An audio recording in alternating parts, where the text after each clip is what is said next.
My husband died 3 months ago. He was 64 years old. For 30 years, I begged him to slow down, to rest, to take care of himself. He said no every single time. Now he's gone, and I'm 62, sitting alone in a house we were supposed to grow old in together. His name was Richard. We met when we were both 28. He was ambitious, driven, full of energy. That's what I loved about him. He had dreams, big plans. He was going to build something, make something of himself, provide for us, give us a good life. We got married a year later. He was working in sales back then. Long hours, but he said it was temporary. Just until he got promoted. Just until we saved enough. Just until things got established. When I was 31, I got pregnant with our daughter Emily. Richard was thrilled, said he was going to work even harder now. Make sure she had everything. The best schools, the best opportunities, everything he didn't have growing up. I asked him to slow down a little, to be home more. He said he would.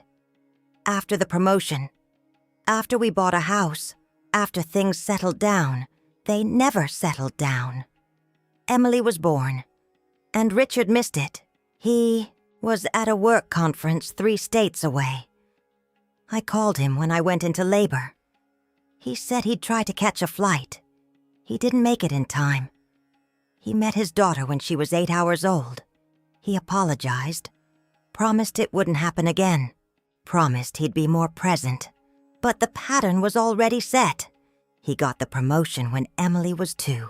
I thought maybe now he'd pull back, work normal hours, be home for dinner. But the promotion meant more responsibility, more hours, more stress. He'd leave at 6 in the morning and come home at 9 at night, sometimes later. I'd tell him he was missing Emily's childhood. He'd say he was doing this for her, that she'd understand one day, that providing for her was how he showed love. When Emily was 5, she stopped asking when Daddy would be home. She just accepted that he wouldn't be there for dinner, wouldn't be there to read bedtime stories, wouldn't be there for the little moments.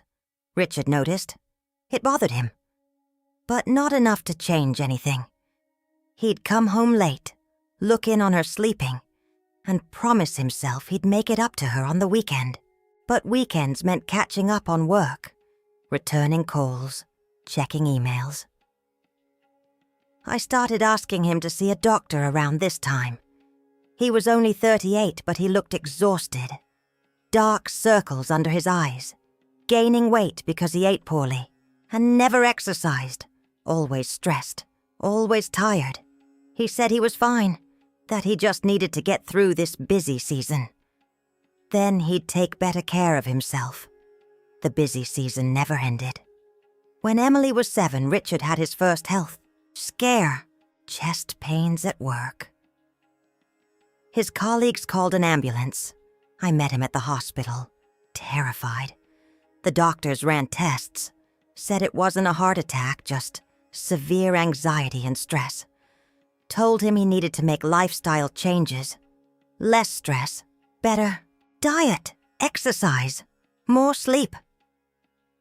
Richard nodded, agreed with everything. We left the hospital and he promised me he'd slow down, cut back his hours, take better care of himself. He went back to work 3 days later. Nothing changed. I begged him, told him I didn't care about the money, didn't care about the bigger house or the nicer car. I just wanted him healthy, wanted him alive, wanted him present. He said I didn't understand, that he had responsibilities, that people counted on him, that he couldn't just walk away from his commitments, that once he reached the next level, then he could ease up. There was always a next level. Emily turned 10. Richard missed her birthday party because of a work emergency, missed her school play because of a client meeting, missed parent-teacher, conferences because of a deadline. I stopped asking him to come to things. It was easier than being disappointed. When Richard was 45, he started having back problems from sitting at a desk 12 hours a day. The doctor told him he needed physical therapy, needed to move more, take breaks. He went to physical therapy twice, then stopped because he didn't have time.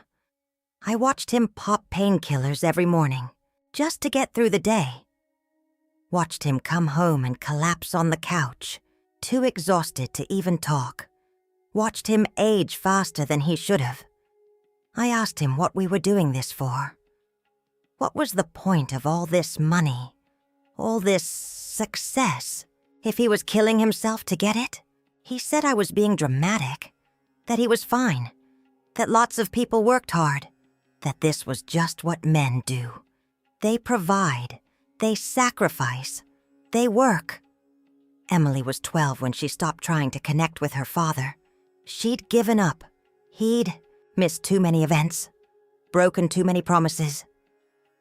She was polite to him but distant.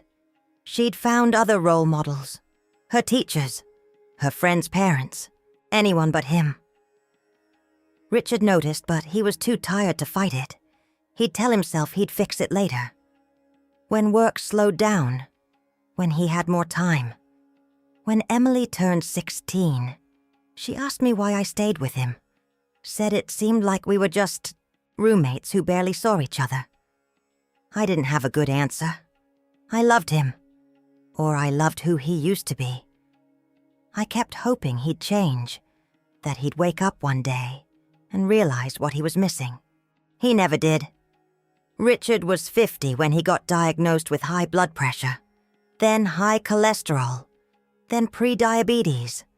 The doctor said his body was breaking down from chronic stress and poor lifestyle.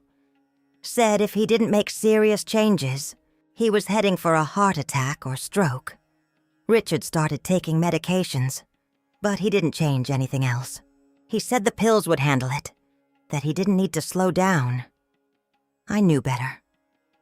I could see him declining, getting slower, more tired. His face was gray, his breathing heavy. He looked 65 when he was only 50. Emily left for college when she was 18. She chose a school across the country. I think she wanted distance from the family that never really felt like a family. Richard barely noticed she was gone. He was too consumed with work. After she left, I had a moment of clarity. I was sitting alone in our empty house, waiting for Richard to come home from another late night at the office. And I realized I'd spent 25 years waiting. Waiting for him to slow down. Waiting for him to be present. Waiting for life to start. I told Richard I wanted him to retire early. We had enough money. More than enough. We could travel, spend time together, actually enjoy life before we were too old. He said no. Said he wasn't ready.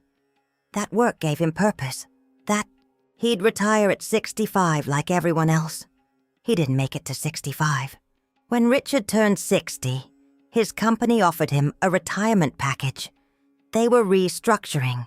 He could take a generous buyout, walk away with full pension and benefits. It was perfect timing. He turned it down. Said he still had more to give, more to accomplish. He took a different position. Same company, same hours, same stress. I was furious. We had our worst fight in 30 years. I told him he was choosing work over me, over his health, over his life. He said I was being selfish, that I didn't understand what work meant to him, that his identity was tied to what he did. I told him I'd rather have a husband with no identity than no husband at all. He didn't listen. At 62, Richard started having trouble breathing. Couldn't walk upstairs without getting winded. Couldn't sleep lying down because his heart wasn't working right. The doctor said he had congestive heart failure. That years of stress, poor diet, no exercise, and untreated health issues had damaged his heart.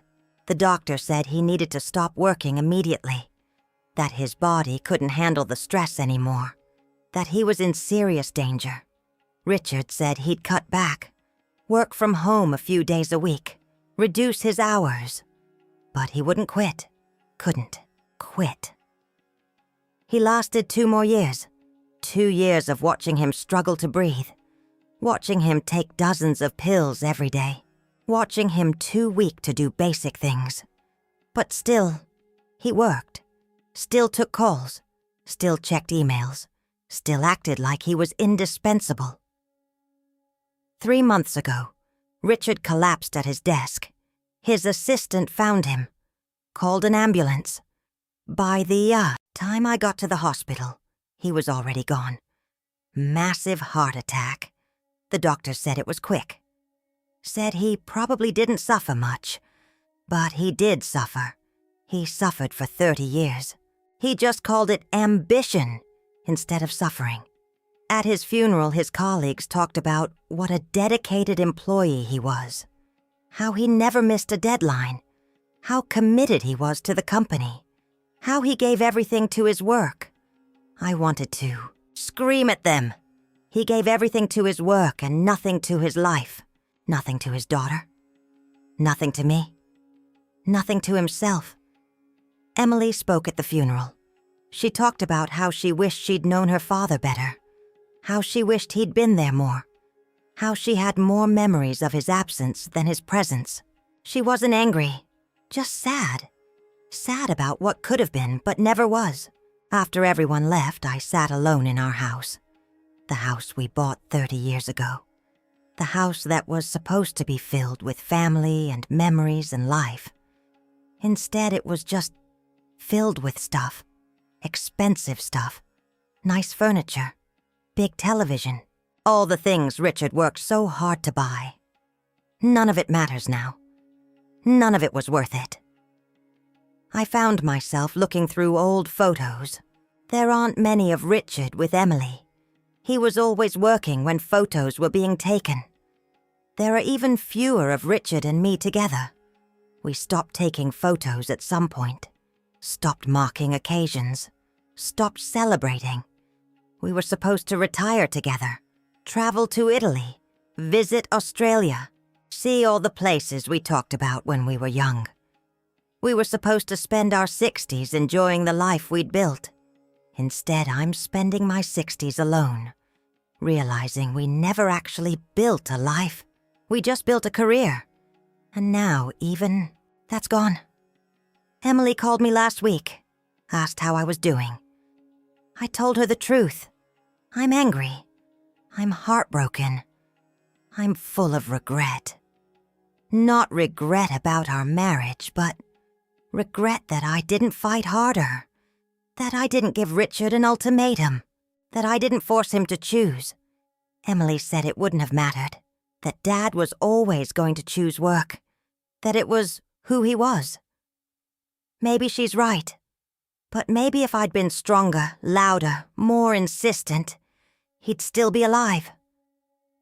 I think about all the conversations we never had, all the dinners we never shared, all the trips we never took, all the quiet evenings we never enjoyed. 30 years of waiting for life to slow down so we could actually live it. And now there's no life left to live together. Richard died believing he was doing the right thing, believing he was being a good husband and father by working himself to death, believing that providing money was the same as providing love, believing that tomorrow he'd finally have time to rest. He ran out of tomorrows at 64. If your husband is working himself to death, please don't do what I did. Don't wait. Don't hope he'll change on his own. Don't accept promises that things will get better later. Tell him you need him alive more than you need him successful. Tell him his presence matters more than his paycheck. Tell him that no job is worth dying for. Tell him that his children need a father, not an inheritance. And if he won't listen, if he says no like Richard did, be stronger than I was. give him a choice, you or the job, his health or his career, his life or his work, because I'm 62 years old and I'm a widow. We had enough money for both of us to live comfortably for decades, and now I'm living comfortably alone in a big empty house with nothing but regrets and what-ifs. Richard said no to rest for 30 years. He said no to balance. He said no to slowing down. He said no to taking care of himself. He said no to being present. He said no to actually living. And now I'm saying goodbye. 30 years too early. To a man I barely knew anymore. To a marriage that was mostly absence. To a future we were supposed to have.